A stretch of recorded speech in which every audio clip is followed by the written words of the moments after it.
आखिरकार ब्रिटेन के प्रधानमंत्री ऋषि सुनक ने गृह सचिव सुएला ब्रेवरमैन को पद से हटा दिया है। जानेंगे क्यों गई कुर्सी इनकी। तो वहीं दूसरी तरफ हांगकांग में मचा है बहुत ज्यादा हाहाकार और चाइना का सिंगल डे त्योहार भी नहीं बचा पाया चाइना की इकोनॉमी को। जानेंगे चाइना में क्या उथल पुथल मचा हुआ है। जियोपॉलिटिक्स में बहुत कुछ चल रहा है, आइए जानते हैं इन खबरों को विस्तार से। ब्रिटेन के प्रधानमंत्री ऋषि सुनक ने गृह सचिव सुएला ब्रेवरमैन को पद से हटा दिया है। भारतीय मूल की सुएला ब्रेवरमैन ने हाल ही में कई विवादित बयान दिए थे। सुएला का एक आर्टिकल जो कुछ समय से विवाद में चल रहा था, जिसमें उन्होंने लंदन की पुलिस पर फिलिस्तीन समर्थक होने का आरोप लगा दिया था। सुएला ने अपने लेख में लंदन पुलिस पर आरोप लगाया था कि पुलिस फिलिस्तीन समर्थक प्रदर्शनकारियों के प्रति बहुत उदार रवैया अपना रही है। गृह सचिव के इस बयान के बाद शनिवार को ब्रिटेन की राजधानी में कई लाख फलस्तीनी समर्थकों का जुटाव हुआ था, जिस दौरान दोनों पक्षों की झड़प भी हुई। इस घटना के बाद ब्रिटेन की मीडिया ब्रेवरमैन को लंदन के खराब स्थिति का जिम्मेदार ठहरा रही थी। सुनक की पार्टी के अंदर से ही कई दिनों से ये मांग उठ रही थी कि सुएला के बयानबाजी ब्रिटेन की मिडिल ईस्ट पॉलिसी के खिलाफ है और वो ऐसी बयानबाजी कर रहे हैं जिसमें ब्रिटेन में अभिव्यक्ति की आज़ादी को दबाने के संकेत मिल रहे हैं। सुएला ब्रेवरमैन ने द टाइम्स के ऑफ एड की सामग्री में बुधवार को सख्त शब्दों का इस्तेमाल करते हुए मेट्रोपॉलिटन पुलिस पर दोहरे मानदंड और फलस्तीन समर्थक प्रदर्शनकारी के आक्रामक होने पर उनके खिलाफ कड़ी कार्रवाई नहीं करने का आरोप लगाया। ब्रेवरमैन ने लिखा कि आक्रामकता में शामिल दक्षिणपंथी और राष्ट्रवादी प्रदर्शनकारियों को पुलिस की कड़ी प्रतिक्रिया का सामना करना पड़ता है, मगर फलस्तीन समर्थक भीड़ को बड़े पैमाने पर नजरअंदाज कर दिया जाता है, भले ही स्पष्ट रूप से वो कानून तोड़ रहे हैं। ब्रेवरमैन ने कहा था कि गाजा पर इजराइल के हमलों के खिलाफ हुए विरोध प्रदर्शन में बड़ी संख्या में बुरे तत्व देखे गए जो जानबूझकर आपराधिक काम कर रहे हैं। सुएला ने पुलिस से आह्वान किया था कि वो यहूदी विरोधी भावना को कतई बर्दाश्त न करे और अपने रुख को बनाए रखे। खैर, यूके में ये बड़ी हलचल है जो इस वक्त मची हुई है और नए जो होम मिनिस्टर हैं वो जेम्स क्लेवरली बन रहे हैं। स्क्रीन पर अभी आप देखेंगे तो ये एक चर्चा का विषय बना हुआ है। वैसे आपको बता दें, सुएला ब्रेवरमैन कई बार बहुत आक्रामक बयानबाजी भी करती हैं और ऐसा माना जाता है कि हो सकता है इसके बड़े कारण ये हो कि अगली बार अपने आप को पीएम के तौर पर सुएला ब्रेवरमैन प्रोजेक्ट कर सके। वैसे जहां एक तरफ यूके में ये सारा सीन चल रहा है, तो वहीं दूसरी तरफ चाइना के अंदर क्या हो रहा है। चाइना के अंदर एक बहुत बड़ा बवाल मचा हुआ है और ये बवाल खत्म होने का नाम नहीं ले रहा है। आपको बता दें, हांगकांग एक बार फिर से बहुत बड़े संकट में आ गया है। हांगकांग के कई सारे शेयर बड़ी तेजी के साथ गिर रहे हैं। स्क्रीन पर एक आर्टिकल देख सकते हैं आप। हांगकांग का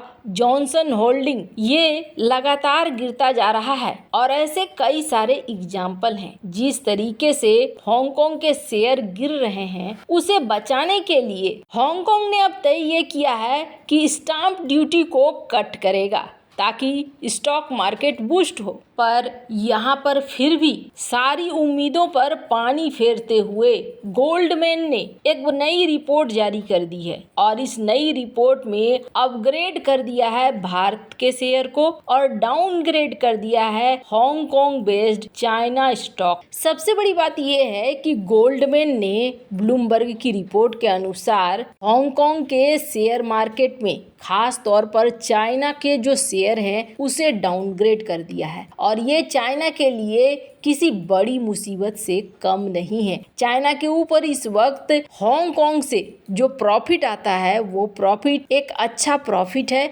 लेकिन अब इन सब कारणों से वो प्रॉफिट भी जाता हुआ नजर आएगा। चाइना के शेयर मार्केट में पहले से समस्याएं तो थी ही और इस समस्या के तहत चाइना के मार्केट से पैसे निकल रहे थे। अब ये एक नई समस्या आ गई है।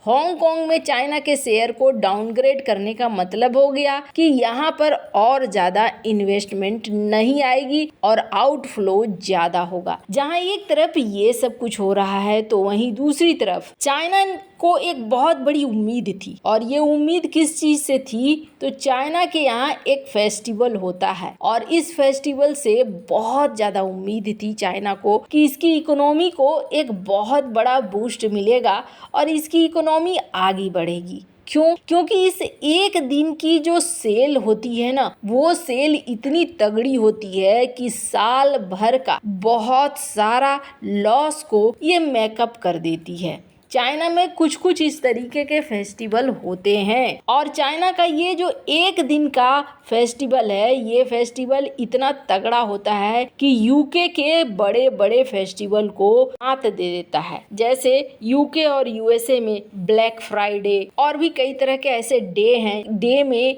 बहुत बढ़िया सेलिंग देखने को मिलती है। ब्लैक फ्राइडे या फिर साइबर डे, प्राइम डे, ये नहीं बल्कि चाइना में इसे कहा जाता है सिंगल्स डे। और ये क्यों बनाया गया था, आपको बता दें, ये बनाया गया था वैलेंटाइन डे को काउंटर करने के लिए। वैसे ही जो सिंगल लोग हैं उनके लिए ये खास तौर पर एक फेस्टिवल का आयोजन किया जाता है और ये आयोजन किया जाता है, इस बार किया गया था 9 नवंबर 11 और आपको बता दें 1993 से ये दिन शुरू हुआ। पहले इसे कहते थे बैचलर्स डे और उसके बाद फिर इसका नाम हो गया सिंगल्स डे। और इसमें जैसा कि मैंने कहा, साल भर की पूरी कमाई चाइना की हो जाती थी और जब से तो ये ऑनलाइन प्लेटफॉर्म्स वगैरह हुए हैं, इनमें तो बहुत ही ज्यादा हुआ। इस साल जो इनकम हुआ है, इस साल का भी इनकम अच्छा ही बताया जा रहा है। 157.97 बिलियन डॉलर इस बार बिका है। और अगर चीनी करेंसी में बात करें तो 1.15 ट्रिलियन युआन। ये सब कुछ थोड़ी मदद तो कर रहा है,